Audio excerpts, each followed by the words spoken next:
감사라는 제목입니다. 예수님의 초기 사역은 삶의 무게를 느끼며 살아가는 사람들을 찾아가는 일에서부터 시작되어집니다. 그래서 예수님은 가난으로 찌든 이들을 찾아가서 그들을 부르시고 또 제자로 삼으셨습니다. 여러분, 예수님이 성경에서 12제자를 삼는 배경을 살펴보면 얼마나 서글프고 또 가슴 아픈 배경이 깔려 있는가를 확인하게 되어집니다. 그들은 이 더러운 세상 확 죽어버려야 되겠다라고 하는 것과 자기들의 정든 고향이었던 갈릴리 바다를 또 자기들의 모든 직업들을 떠나서 이제 떠나야 되는 거 아닌가라고 하는 착잡한 심정에 사로잡혀 있을 때에 그들이 예수님을 만났다라고 하는 겁니다. 그러니까 예수님이 찾아가서 만난 모든 사람들은 그들의 삶에 참으로 힘들고 또 어렵고 참으로 인생의 곤고함 속에 거하는 그러한 사람들이었음을 우리가 확인하게 되었습니다. 또한 아픈 사람들을 예수님은 고치시고 그들에게 자유의 몸을 또 건강한 몸을 가지고 살아가도록 하셨습니다. 귀신의 고통 가운데 있는 사람들에게는 천국의 기쁨을 선물하는 것들을 마다하지 아니하시고 그것이 마치 자신의 즐거움인 마냥 예수님은 그들을 고치시고 그들을 치료하시고 그들과 함께함을 즐거워하셨습니다. 사람들은 이러한 예수님의 모습을 보고는 예수님을 향하여 이렇게 불렀습니다. 기적의 사나이, 기적의 사람이라고 말합니다. 그리고는 그 기적이 자신들에게서 사라지지 아니하도록 예수님을 자신들의 왕으로 삼으려고까지 하였습니다. 여러분, 이처럼 기적은 사람들을 흥분시킵니다.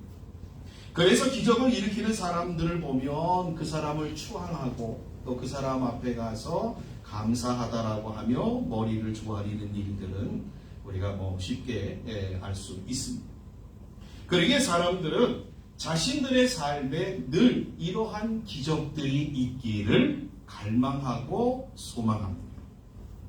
그런데 문제는 이러한 기적을 바라는 사람들에게는 자신들이 그리고 자신들이 살아가고 있는 지금 현재의 삶이 기적이라고 하는 것을 전혀 이해하고 느끼고 또 전혀 생각하지 못한다.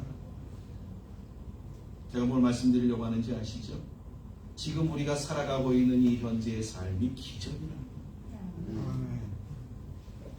예수님의 제자인 베드로가 물 위를 걷는 모습을 보고는 그것을 기적이다 이렇게 이야기를 하지만 자신이 이 땅을 밟고 서 있는 것 그것 기적이라고 생각하지 않는다는 것. 소경이 눈을 뜨는 것을 보고는 기가 막힌 기적이 일어났다 이렇게 이야기하지만 우리가 아침에 눈을 떠서 그리고 눈을 떠서 바라보고 호흡을 하는 것을 보고는 그것을 기적이라고 말하지 않는다라고 하는 거죠. 사실 우리의 시각으로 보면 이러한 것들, 아침에 일어나서 우리가 눈을 뜨고 호흡하고 땅 위를 걸어가는 것들, 이러한 것들은 우리의 시각으로 보면 당연한 것들입니다. 그러나 시각을 돌려 하나님의 시각으로 바라보면 그것은 당연한 것이 아님을 알 수 있습니다. 하나님은 우리에게 햇빛과 비 그리고 바람과 구름을 주시기 위하여서 하나님이 행하신 일들이 있습니다.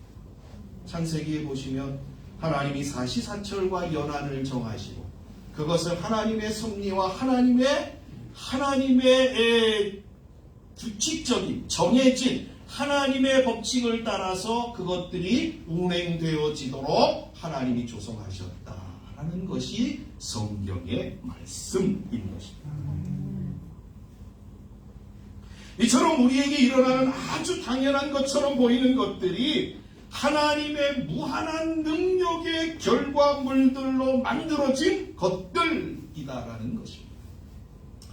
저는 이 말씀을 생각하면서 죄스럽지만 이러한 생각이 들었습니다. 여러분 백조 아시죠? 백조가 얼마나 우아하고 아름답습니까? 우리가 강에 이게 떠다니는 백조를 보면 아름답다, 자태도 곱고 우아하다, 뭐 이러한 것들을 표현하면서 우리가 백조를 바라보지 않습니다. 백조가 우아하게 호수를 거니는 모습을 보고는 사람들이 이렇게 감탄을 자합니다. 그러나 백조가 그런 우아함을 드러내기 위하여 부단한 애를 물속에서 쓰고 있다는 거 다 아시지 않습니까? 그가 얼마나 발버둥을 치면서 그 우아함을 보여주기 위하여서 그가 걷고 있는 거예요. 여러분, 하나님은 우리가 당연하게 여기며 살아가도록 하시기 위하여서 하나님은 우리의 당연함들을 이루시기 위하여 부단한 노력과 부단한 애씀들을 가지고 이 세상의 모든 것들을 주장하시고 역사하고 계시다라고 하는 사실입니다. 그런데 우리는 이러한 것들을 기적이라고 부르지 아니하고 그저 당연한 것들이라고 여깁니다. 이처럼 당연함이라고 하는 감옥에 갇힌 사람들에게 나타나는 특징이 하나 있는데 그것이 뭐냐면 그 당연함의 감옥이라고 하는 곳에 갇혀있는 사람은 감사가 없다. 왜요? 당연한 거죠. 우리가 아이들을 키울 때 한번 생각해 보셨으면 좋겠습니다. 아이들을 키울 때 밥 해주고 빨래 해주고 아침에 학교 갈 때 막 그냥 막 정신없잖아요. 막 깨워가지고 야 뭐 싸우다시피 하면서 깨워가지고 학교를 뭐 도시락을 싸 등교를 시켜주고 요새는 도시락을 안 싸죠. 죄송합니다. 그렇죠? 이러한 모든 일들을 다 처리해주는 과정들을 통해서 우리는 끊임없이 아이들에게 헌신하고 희생합니다. 근데 아이들은 부모가 그렇게 하는 모습들을 보면서 어떻게 생각할까요? 이거는 부모가 당연히 하는 거야. 당연히 하는 거야 라고 이렇게 생각한다 라고 합니다. 그러기에 그러한 당연함 속에는 감사가 없습니다. 어떤 어머니가 어버이날에 이러한 글을 남겼다라고 합니다. 얘야, 꽃 한 송이로 퉁칠 생각 마라. 애미가. 이렇게 썼답니다. 우리가 당연하다라고 여기는 것들 속에는 절대로 감사가 일어나지 않습니다. 교도는 당연한 것이 아니라 은혜다, 은혜라고 여길 때에 이루어지는 것 아니겠습니까?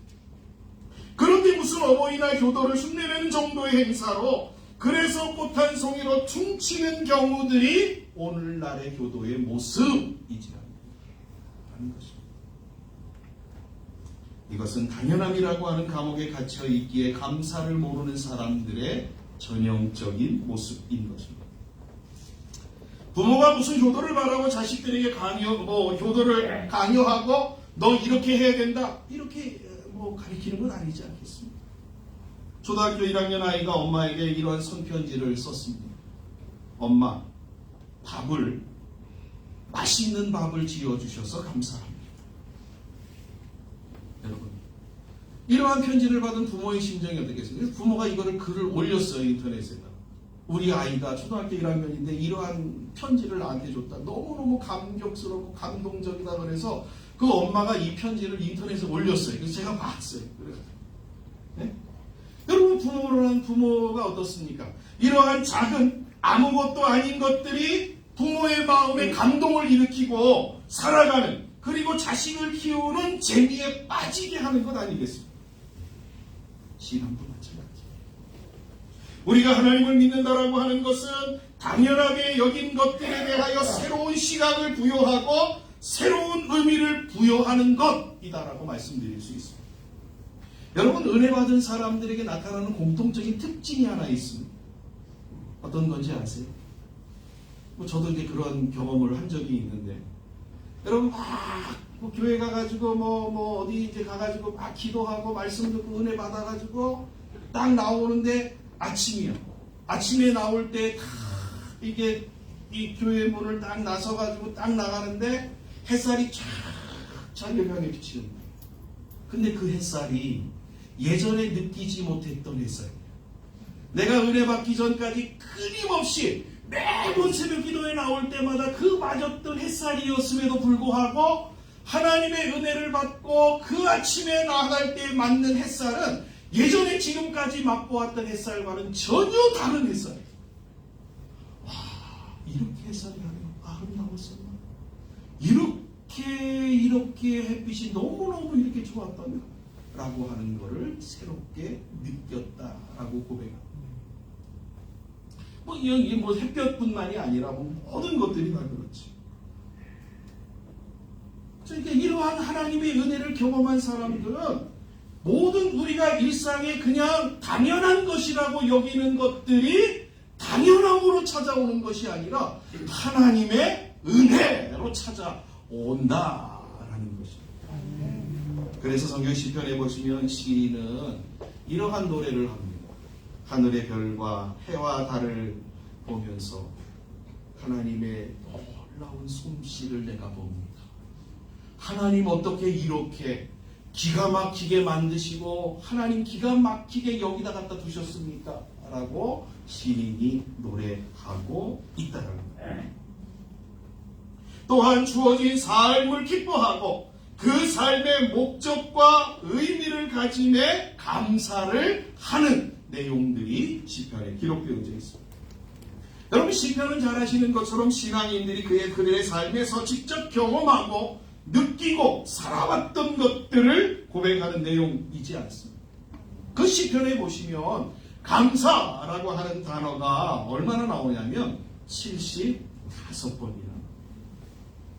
그러니까 시편의 매 시편마다 두 편의 한 편꼴로 감사에 대한 찬양과 고백이 있음을 우리가 알 수 있습니다. 그들의 고백을 잘 이렇게 뜯어서 살펴보면 어떤 것에 대하여 감사하냐면, 물론 기적이 일어난, 우리가 보통 기적이라고 여기는 것들에 대해서 감사하는 내용도 있습니다. 그러나 그들의 감사를 보시면 가장 많은 감사의 내용이 뭐냐면 그들에게 주어진 일상에서의 감사가 많다는 겁니다. 또한 우리가 받은 구원에 대한 감사가 상당히 많은 비중을 차지하고 있다라고 하는 것을 발견하게 됩니다. 어떠한 감사예요? 호흡이 있음에 대해서 감사합니다. 하나님, 내가 아침에 눈 떴는데 호흡이 멎지 아니하고 살아서 호흡이 심장이 뛰고 내 코로 호흡할 수 있는 것에 대해서 감사합니다. 하나님, 내가 오늘 하루에 주어진 24시간을 살아갈 수 있음에 감사합니다. 그리고 하나님이 우리의 아버지라고 하는 사실에 대하여서 감사하는 내용들이 주를 이룹니다. 이러한 것들을 통하여 성도의 감사가 어떠한 감사가 되어야 되는가? 라는 것을 우리는 배우게 됩니다. 어떠한 감사예요? 우리의 일상에 대한 감사서부터 시작합니다. 일상에 대한 감사서.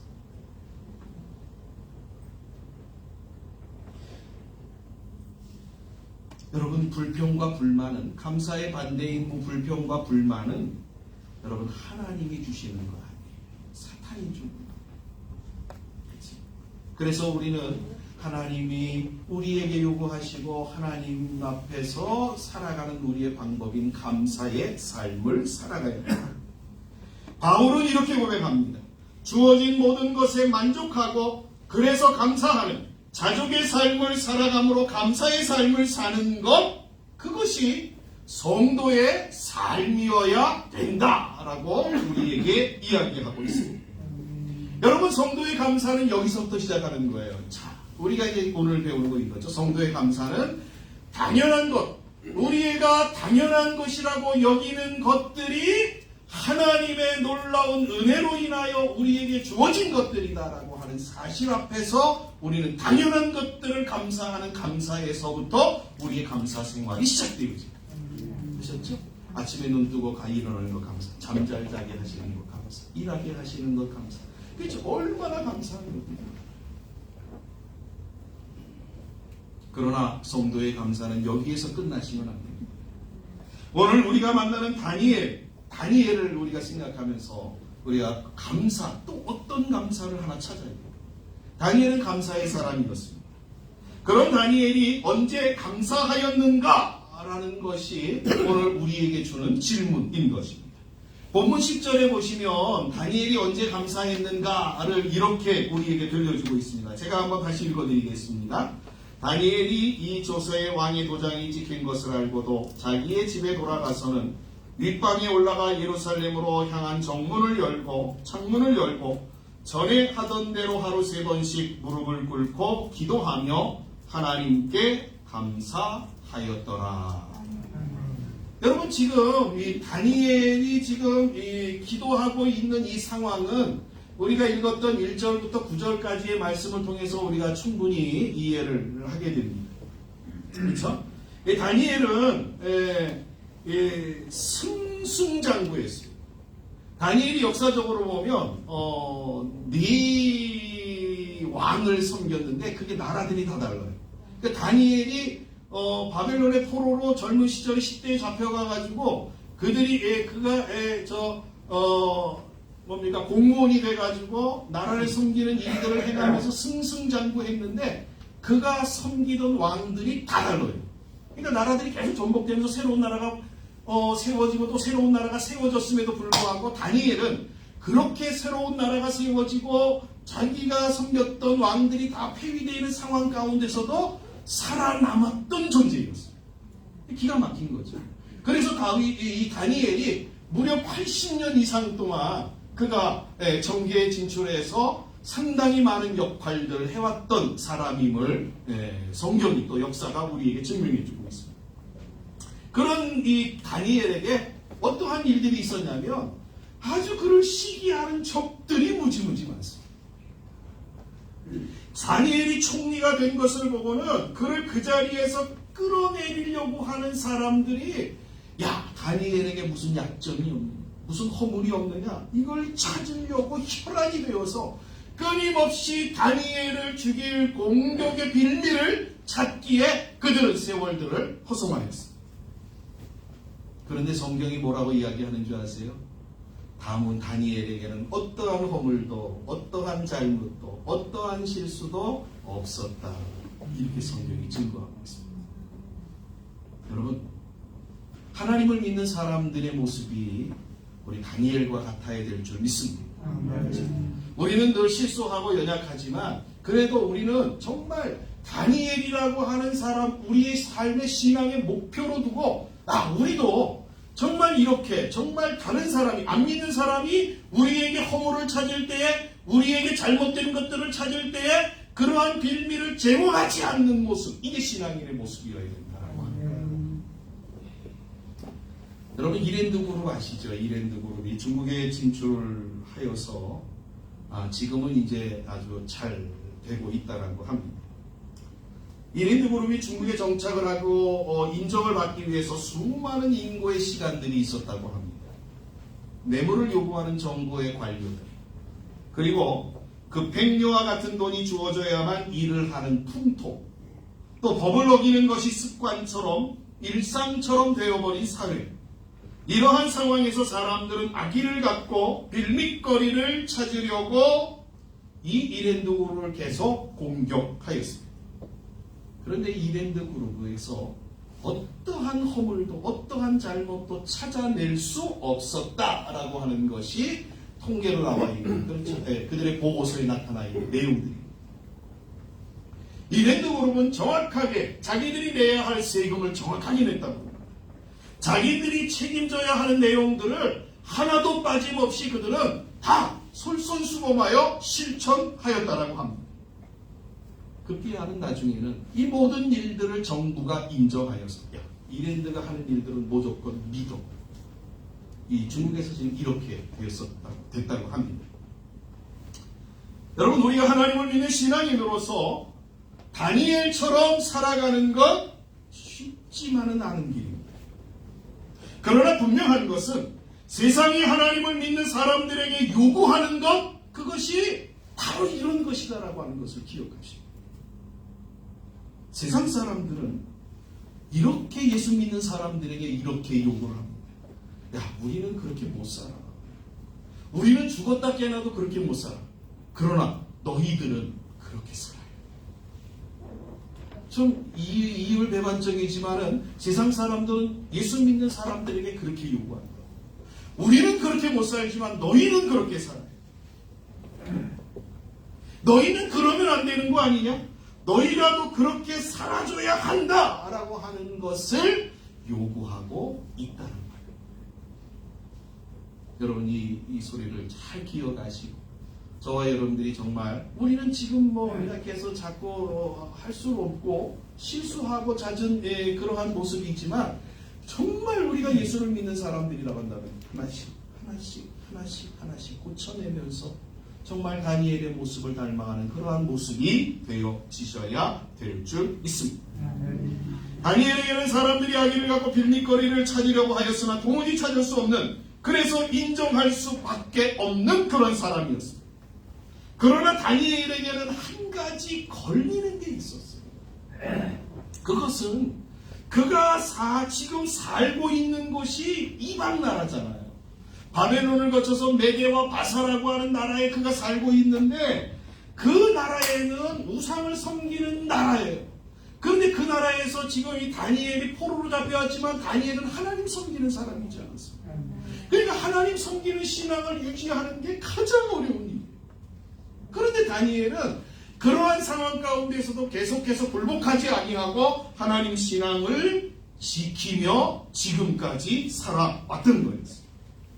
그래서 그는 하나님 앞에 매일 유대인들이 하루에 3번 하나님 앞에 기도하는 것, 예루살렘 성전을 향하여 하나님 앞에 무릎을 꿇고 기도했던 것들을 다니엘도 동일하게 지켜 행하고 있었습니다. 사람들이 이거 아는 거예요. 야, 다니엘은 매일 창문 열고 동쪽 창문 열고 하나님 앞에 예루살렘 성전 향하여 기도하고 있어. 그게 다니엘에게는 제일 약점이라고 사람들은 생각하고는 다리오 왕을 찾아가서는 다리오 왕에게 이렇게 조서를 내려주도록 하였습니다. 아마 성경에는 없습니다만 아마 이 신하들이 계속적으로 왕을 강압적으로 밀어붙여서 이 왕이 도장을 할 수 없이 찍을 수밖에 없도록 그렇게 만들었던 것 같아요. 그러니까 다리오 왕이 어떻게 해요? 30일 동안 모든 신들에게 절하거나 기도하지 못, 오직 다리오 왕에게만 절하고 기도하도록 30일 동안 조서를 내렸어요. 근데 오늘 10절의 말씀의 시작이 어떻게 시작하는 줄 아세요? 성경 말씀. 다니엘이 어떻게 해요? 다니엘이 이 조서에 왕의 도장이 찍힌 것을 알고. 여러분, 이 메대와 바사의 나라에는요, 왕의 도장이 딱 찍히면 번복할 수가 없어요. 그것은 다시 할 수가 없어요.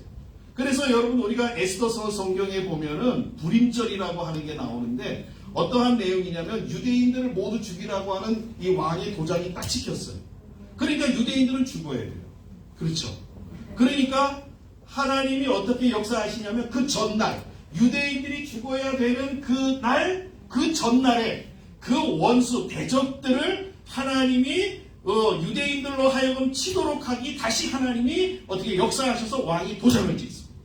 그렇죠. 그러니까 그 도장이 시행되어지기 전에 이걸 번복할 수가 없으니까, 없앨 수가 없으니까 도장이 시행되어지기 전에 그 전날 유대인들이 이 원수들을 다 물리치게 만들어 놓은 것이에요. 네. 이게 에스더서의 내용입니다. 자, 문제는 다니엘은 자신을 죽이려고 벌어진 법이고 사건이고 내용인 줄 알면서도 그는 어김없이 전에 하던 대로 하루에 3번씩 하나님께 기도하였다라는 거예요. 우리가 다니엘처럼 기도하였다라고 한다면 여러분, 다니엘이 뭘 기도했을까요? 우리가 다니엘과 같았다라고 한다면 어떻게 뭘 기도했을까요?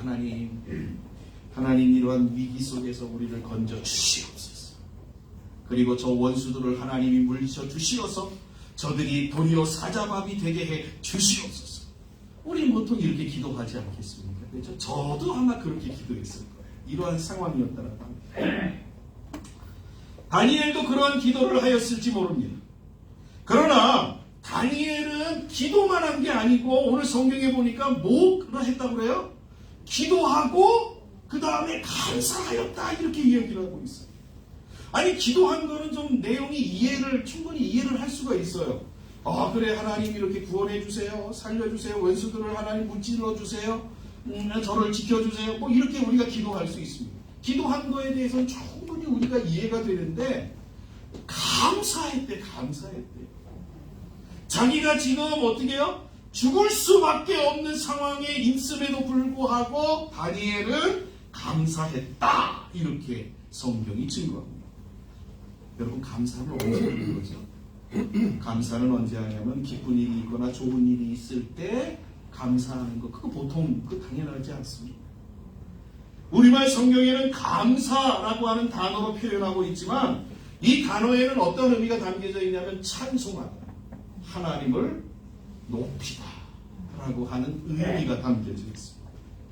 이러한 의미로 생각할 때 다니엘은 이러한 상황, 자기가 지금 사자굴에 지금 던져져서 죽을 수밖에 없는 위기 가운데 있음에도 불구하고 그는 하나님만이 높임을 받으시옵소서 하고 감사하고, 하나님 이러한 일들을 허락하심 앞에 감사하며 하나님을 높이고 있다라고 하는 것입니다. 다니엘이 뭘 감사했을까요? 저는 생각하면 이렇게 생각했습니다. 설교를 준비하면서 다니엘이 뭘 감사했어요? 다니엘은 아마 하나님, 제가 순교의 제물이 되어서 하나님 앞에 드려짐 앞에 저는 감사를 해요. 하나님 저를 통해 하나님 영광 받으시옵소서. 아마 이렇게 기도하지 않았을까, 이렇게 감사하지 않았을까라고 생각을 합니다. 여러분 여기에 아주 중요한 의미가 담겨져 있어요. 순교는 내가 주님을 위해서 죽겠어, 내가 주님을 위해서 내 몸 하나 바치겠어, 여러분 그런다고 해서 순교 될 것 같습니까? 안 됩니다. 순교는 내가 결심하고 결단한다, 내가 주를 위해서 살겠어 라고 결심한다라고 해서 바로 시행되어지지 않습니다. 그래서 여러분 어떠한 사람이 내가 주님을 위해서 죽겠습니다, 순교하고 헌신하면 거기에 속으시면 안 돼요. 절대 순교할 수 없어요. 어떠한 사람이 순교하는지 아십니까? 내 일상의 삶에서 순교의 삶을 살아간 사람이 비로소 순교의 자리에 나아갈 때에 그가 그 자리에서 순교의 제물이 될 수 있는 것입니다. 이게 중요합니다. 순교는 그렇게 살아온 것에 대한, 내가 지금까지 살아온 것에 대한 삶의 반응이에요. 그리고 결과예요. 내용이라는 거예요. 순교하겠다는 각오로 살아가지 않는 사람은 순교하겠다는 각오로 살아가지 않는 사람은 순교의 자리에서 도망하지 순교의 제물이 되지 못한다라고 하는 것, 이 성경에서 여러 군데서 우리가 찾아볼 수 있습니다. 저는 다니엘은 진정으로 순교하겠다라고 하는 결심이 있었던 것으로 보입니다. 그리고 그런 자리에 있었다라고 하는 것, 그 자리에 있게 된 것에 대하여 감사한 것이라고 저는 생각합니다. 그것은 다니엘서 전체에서 다니엘이 왜 이런 생각을 가졌는가라는 답을 우리는 얻어낼 수가 있습니다. 다니엘은 10대에 바벨론의 포로로 잡혀왔습니다. 그러나 그는 하나님의 신앙과 현실이라고 하는, 하나님의 신앙과 현실의 삶이라고 하는 두 기로에서 늘 고민하게 되었습니다. 늘 선택해야만 했습니다. 그런데 다니엘이 선택한 것이 뭔지 아십니까? 하나님이었어요. 현실의 삶이 아니라 하나님이었어요. 여러분 하나님을 선택한다라고 하는 것은 우리가 단순하게 이야기하지만, 하나님 선택한다라고 하는 것은 죽을 수도 있다라는 거예요. 죽음을 각오하고 있다라는 거예요. 그런데 다니엘이 이러한 선택의 기로 속에서 끊임없이 하나님을 선택하며 80년이 넘는 세월을 살아왔는데, 그 세월 속에서 다니엘이 발견한 게 뭔지 아십니까? 내가 죽음을 선택했더니, 내가 하나님을 죽을 것을 각오하고 내가 하나님을 선택했더니 하나님이 나를 죽이시지 않더라. 이걸 또 발견해요. 내가 죽을 것이라고, 그렇지만 내가 하나님의 신앙을 포기하지 않을 것이라고 그가 하나님을 선택했더니 하나님이 결코 다니엘을 포기하신 적이 한 번도 없더라. 이것이 다니엘의 일평생 동안 경험한 경험치예요. 경험치. 그 경험이 이러한 다리오 왕 앞에서 그가 기도하고 감사할 수 있었던 이유라는 것을 우리가 발견하게 되죠. 여러분, 우리나라 이순신 장군 잘 아시잖아요. 필사즉생, 필생즉생.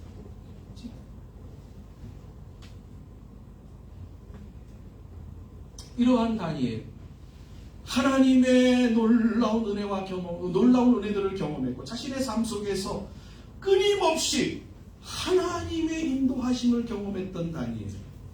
그는 어떠한 상황 가운데서도 그는 하나님의 행하심 앞에 감사할 수 있었다라고 하는 것이 성경의 증거입니다. 더 나아가 하나님은 이 모든 시련을 통해서 더 큰 감사거리를 제공하시고, 그래서 하나님이 영광을 받으시는 일들을 이루어 가시는 역사의 하나님이라고 하는 사실들을 다니엘은 배우고 알았고 깨달았기 때문에 그는 감사의 자리에 설 수 있었다라는 사실이 성경의 증거인 것입니다. 말씀을 정리하겠습니다. 우리에게 주어진 모든 것들은 다 감사의 도구들입니다. 그래서 디모데전서 4장 2절에 보시면 모든 것이 선하네 감사함으로 받으면 버릴 것이 없다라고 이야기하고 있습니다. 우리의 주어진 일상에 아무것도 아닌 것들을 감사함으로 받으면 버릴 것이, 그것이 내게 유익이 되어지고 복이 되어집니다. 그러나 오늘 우리는 다니엘을 통해서 한 가지 감사를 더 배우게 됩니다. 일상에 대한 감사를 뛰어넘어서 우리는 어떠한 상황 가운데에서도 감사하는 자, 그것이 하나님이 우리에게 요구하시는 신앙의 모습이다 라는 사실을 우리는 다니엘을 통해서 배우게 됩니다. 저와 여러분들에게 간절히 소망하기는 다니엘이 그의 일생 동안에 배웠던 그 하나님, 그 일생 동안에 그 하나님을 통하여 경험했던 그 경험들을 여러분의 모든 삶 속에서 정말 정말 많이 채워내시는 그러한 은혜가 있기를 주님의 이름으로 간절히 축복합니다. 그래서 정말 감사하는 것이, 당연하고 감사하는 것이 자연스럽고 감사하는 것이 넘쳐나는 그러한 모습이 되어지시기를 주님의 이름으로 간절히 축복합니다. 오늘은 맥주절입니다. 예레미야는 하나님에 대하여 예레미야 30장 19절에서 이러한 이야기를 우리에게 들려주고 있습니다. 잘 들어보십시오. 그들에게서 감사하는 소리가 나오고 즐거워하는 자들의 소리가 나오리라. 내가 그들을 번성하게 하리니 그들의 수가 줄어들지 아니하겠고 내가 그들을 존귀하게 하리니 그들은 비천하여지지 아니하리라. 여러분, 하나님이 우리에게 정말 주시고 싶은 것들이 뭔지 아십니까? 우리의 삶에서 감사의 소리가 끊이지 아니하는 것이에요. 우리가 정말 감사해서 그냥 막 너무너무 행복하게 복되게 살아가는 이 모습을 하나님이 우리에게 원하시고 우리에게 주시고자 하시는 하나님의 은혜라는 것이죠. 여러분, 그러나 우리는 반대로 당연성이라고 하는 감옥에 갇혀서 모든 것이 당연한 것처럼 여기며 자기 자신을 칭찬하고 자랑하는, 그래서 하나님께 감사치 아니하는 것, 그거 하나님이 너무 싫어하십니다. 그걸 기억하시고 저희 여러분의 남은 모든 생애 동안 우리 하나님 앞에 감사하며, 우리가 6개월 동안 우리가 지냈습니다. 그렇죠? 우리에게 우리가 우리의 눈으로 보고 우리의 시각으로 보고 우리의 생각으로 하면 감사할 것, 감사거리도 있지만 이건 감사거리가 아닌데라고 생각하는 것들도 있을 것입니다. 그러나 하나님은 그의 택한 자녀들에게 정말 모든 것들이 합력하여 선을 이루어내시는 하나님이십니다. 우리가 정말 알지 못하는 여러 모양들로 하나님께서 우리를 인도하시지만 그 모든 것들이 착착착착착 조화를 맞춰가면서 우리의 삶을 바르게 정말 선하게 하나님께서 원하시고 기뻐하시는 모습으로 하나님께서 인도하시는 모든 요소들로 하나님이 그것들을 삼으신다라는 사실입니다. 그러기에 예수 믿는 사람들은 언제든지 감사. 반대로 불평과 불만이 아니라 의심이 아니라 하나님을 의지하고 하나님을 신뢰하고 그래서 하나님을 붙잡고 살아가시는 남은 생애를 살아가시는 분들이 되어지셔야 될 줄 믿습니다. 여러분들에게 남은 생애 또한 6개월 동안도 하나님께서 여러분의 삶을 지켜주실 것입니다.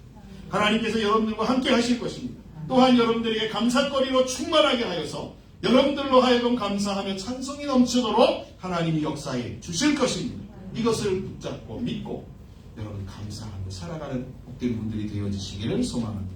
저는 이 감사절기가 되면 스폴전의 그 감사의 기도를 늘 생각합니다. 촛불을 보고 감사한 자에게 하나님이 별빛을 주시고 별빛을 보고 감사한 자에게 하나님이 달빛을 주시고 달빛을 보고 감사한 자에게 하나님이 햇빛을 주시고 햇빛을 보고 감사한 자에게 하나님의 보좌의 영원한 천국의 영원한 빛을 그에게 허락하신다라고 합니다. 감사는 감사를 만들어내는 작은 조건이다라고 하는 사실을 저와 여러분들이 기억하시고 감사로 더 큰 감사를 이루어내는 귀한 삶이 되어주시기를 주님의 이름으로 간절히 축복합니다. 기도하겠습니다. 사랑하는